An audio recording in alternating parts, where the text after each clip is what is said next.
diturunkannya ayat-ayat Al-Quran. Ada berapa jenis asbabun nuzul?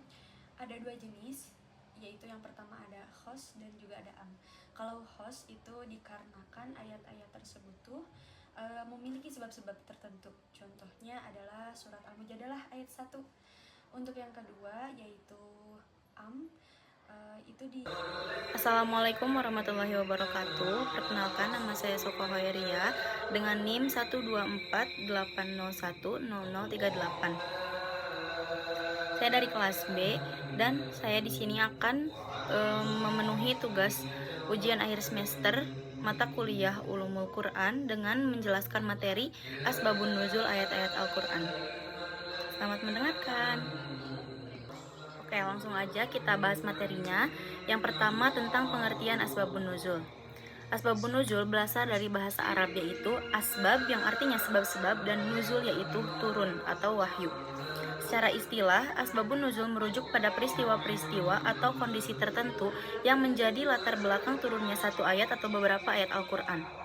Peristiwa tersebut bisa berupa pernyataan atau pertanyaan yang diajukan oleh para sahabat kepada Rasulullah SAW, sebuah kejadian sosial, permasalahan hukum, konflik antar individu, bahkan reaksi terhadap peristiwa politik atau militer saat itu.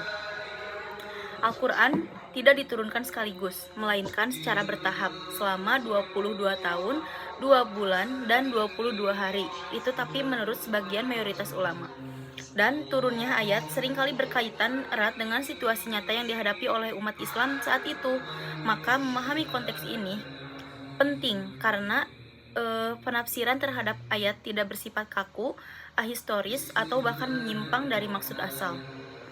Lanjut, untuk materi yang kedua yaitu tujuan mempelajari asbabun nuzul. Nah, apa sih yang tujuan kita mempelajari asbabun nuzul, atau kayak apa yang harus kita ketahui asbabun nuzul itu kayak gimana dan apa sebabnya gitu kan. Nah, yang pertama, mendekatkan makna ayat kepada realitas saat itu sehingga pembaca dapat memahami konteksnya turun ayat Al-Quran. Yang kedua, menghindari penafsiran yang menyimpang, khususnya terhadap ayat-ayat yang kelihatan ambigu atau tidak bersifat umum. Yang ketiga, menjelaskan sebab-sebab hukum tertentu dalam syariat Islam. Misalnya, kenapa suatu hukum ini diberlakukan dalam kondisi tertentu, tapi tidak untuk semua keadaan. Yang keempat, menentukan cakupan hukum, apakah bersifat umum atau hanya berlaku pada kejadian khusus. Yang kelima, mengetahui nama ayat yang berlaku dan mana yang dinasah, yaitu dihapus hukumnya oleh ayat lain yang turun belakangan. Nah, jadi lewat tujuan mempelajari asbabun nuzul ini, kita tidak hanya tahu apa isi ayat tersebut, tapi kita bisa tahu mengapa ayat ini diturunkan. Nah, lanjut untuk materi yang ketiga yaitu manfaat mempelajari asbabun nuzul. Manfaatnya sangat besar dalam dunia tafsir dan studi Islam secara umum, yaitu yang pertama, menjelaskan kandungan hukum dalam suatu ayat secara adil dan proporsional. Yang kedua, membantu membedakan antara hukum yang bersifat abadi dan yang bersifat situasional. Yang ketiga, memberikan kerangka interpretasi yang menyeluruh, bukan sekedar membaca teks secara literal. Yang keempat, mencegah seseorang mengambil ayat di luar konteks dan menggunakannya untuk kepentingan tertentu. Dan yang kelima, memperkaya wawasan tentang sejarah dan dinamika sosial di masa Rasulullah SAW. Dalam konteks akademik modern, asbabun nuzul juga berguna untuk membangun pendekatan hermeneutik Al-Quran yang kontekstual dan dinamis. Lanjut untuk materi yang keempat yaitu jenis-jenis asbabun nuzul. Nah, asbabun nuzul ini ada dua. Yang pertama, asbab khos atau sebab khusus, yaitu ayat yang diturunkan karena suatu peristiwa tertentu yang jelas pelakunya, tempatnya, dan waktunya.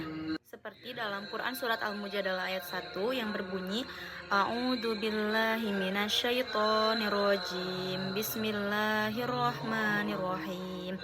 Qad sami'allahu qaulal lati tujadiluka fi zawjiha wa tashtaki ilallahi wallahu yasma'u taharukuma. Innallaha sami'un basir. Yang berarti, sungguh Allah telah mendengar perkataan perempuan yang mengajukan gugatan cerai kepada engkau Muhammad tentang suaminya dan mengadukan halnya kepada Allah. Dan Allah mendengar percakapan antara kamu berdua, sungguh Allah Maha mendengar, Maha melihat. Nah, Ini asbabun nuzulnya yaitu menanggapi pengaduan seorang sahabiah bernama Haulah binti Tolabah, suaminya Aus bin As-Samit telah menziharnya, yaitu mengatakan, "Engkau seperti punggung ibuku," yang pada masa itu dianggap sebagai talak atau cerai. Namun setelah itu suaminya ingin rujuk kembali. Haulah merasa tidak adil dan datang kepada Rasulullah SAW untuk meminta kejelasan hukum. Sebelum Rasulullah SAW menjawab, Allah langsung menurunkan ayat ini sebagai pembelaan terhadap Haulah, menunjukkan bahwa pengaduan seorang perempuan didengar dan diperhatikan oleh Allah. Lanjut, yang kedua ada asbab atau sebab-sebab umum. Ayat yang diturunkan dalam konteks situasi umum masyarakat, contohnya pada Quran Surat Al-Baqarah ayat 8-20 tentang sifat orang munafik di Madinah. Ayat-ayat ini tidak merespon satu orang dan satu kejadian, tetapi perilaku sosial yang sedang berkembang. Ayatnya Surat Al-Baqarah yang berbunyi, A'udzubillahi minasyaitonirrajim. Bismillahirrahmanirrahim. Wa minan nasi may yaqulu amanna billahi wa bil yaumil akhir wa ma hum bimu'minin. Yang berarti di antara manusia ada yang mengatakan kami beriman kepada Allah dan hari akhir, padahal mereka itu sesungguhnya bukan orang-orang yang beriman. Asbabun nuzul ayat ini yaitu ayat ini turun sebagai tanggapan terhadap fenomena kemunafikan di Madinah, khususnya pada masa awal hijrah saat Nabi Muhammad SAW pindah ke Madinah. Ada sekelompok orang yang secara lahiriah menyatakan imannya, namun hatinya tidak sepenuhnya menerima Islam. Mereka inilah disebut sebagai munafik. Ayat ini merupakan bagian dari deskripsi panjang tentang sifat orang-orang munafik di awal surat Al-Baqarah ayat 8 sampai ayat 20. Selanjutnya, materi yang kelima yaitu sumber dan validalitas asbabun nuzul. Nah, yang pertama ada sumber utama asbabun nuzul itu berasal dari para sahabat Nabi yang menjadi saksi langsung kejadian turunnya ayat, dan yang kedua tabi'in, yaitu generasi setelah sahabat dengan syarat sanad rantai periwayatannya kuat dan terpercaya. Namun tidak semua riwayat dapat diterima. Ulama tafsir hanya menerima asbabun nuzul yang sahih atau benar dan mutasil, sanadnya bersambung.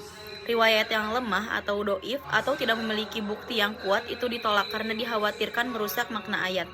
Nah, contoh kitab-kitab tafsir yang memuat asbabun nuzul yaitu Tafsir At-Tabari, Tafsir Al-Qurtubi, Tafsir Ibnu Katsir, Asbabun Nuzul oleh Al-Wahidi, dan Lubabun Nuzul oleh As-Suyuti.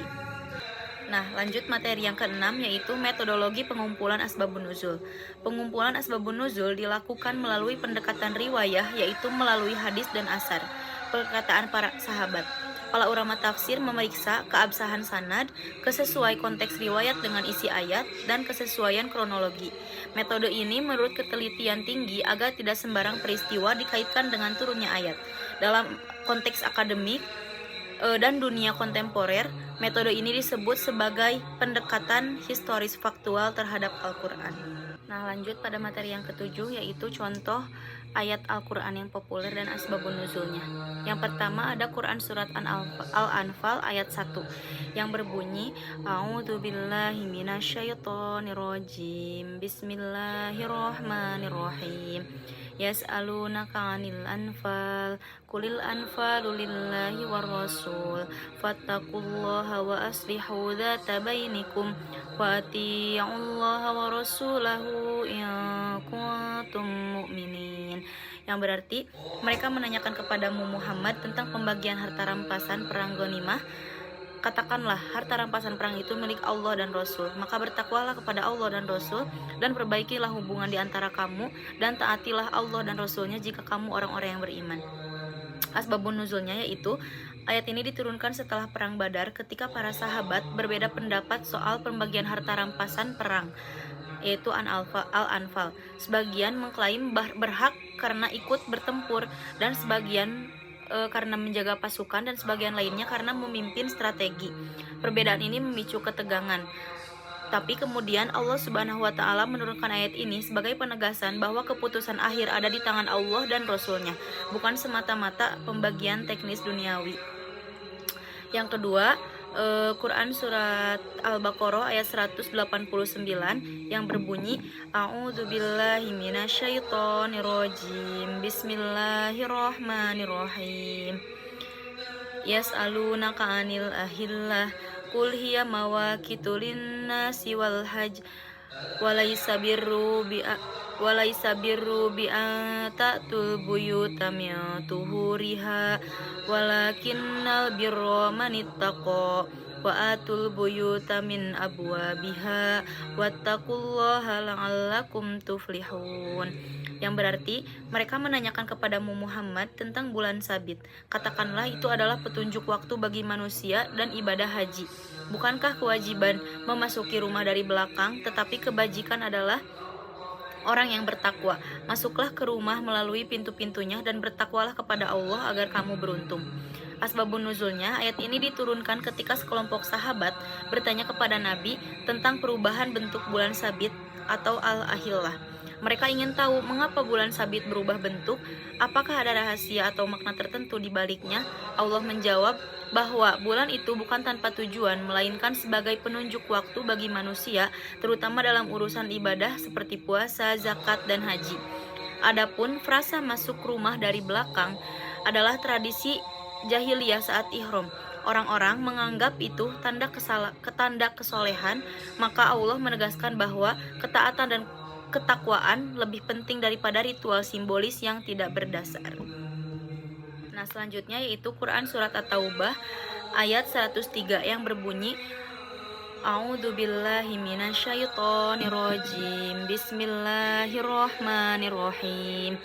Khudh min amwalihim shadaqatan tutahhiruhum wa tuzakkihim biha wa sholli 'alaihim ya shalawataka sakanul lahum wallahu sami'un alim. Yang artinya, ambillah zakat dari sebagian harta mereka. Dengan zakat itu kamu membersihkan dan menyucikan mereka, dan doakanlah mereka. Sesungguhnya doa kamu itu menjadi ketentraman bagi mereka. Allah Maha mendengar dan Allah Maha mengetahui. Asbabun nuzulnya yaitu ayat ini turun setelah Rasulullah SAW menerima taubat dari sebagian kaum kaya di Madinah yang tidak ikut dalam perang Tabuk, namun menyesal dan ingin menebus kesalahannya dengan memberikan harta. Mereka bertanya, apakah Allah menerima taubat mereka?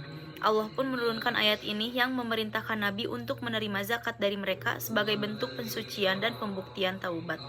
Yang selanjutnya yaitu pentingnya belajar asbabun nuzul, yaitu membantu para akademisi muslim dalam tafsir kontekstual dan tematik, menjadi dasar untuk menjawab tuduhan bahwa Al-Quran tidak sesuai zaman, menunjukkan bahwa Islam adalah agama yang respon terhadap realitas, membantu pembentukan pendekatan tafsir yang inklusif dan aplikatif dalam kehidupan masyarakat yang modern.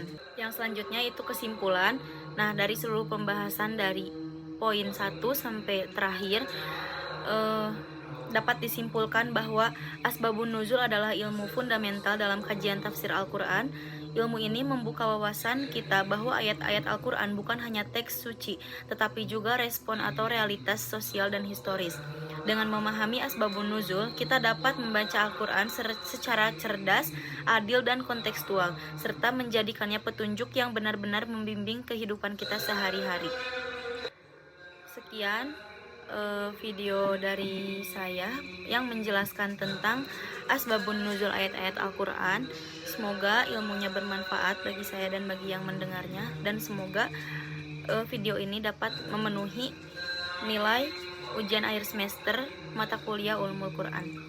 Terima kasih. Wassalamualaikum warahmatullahi wabarakatuh.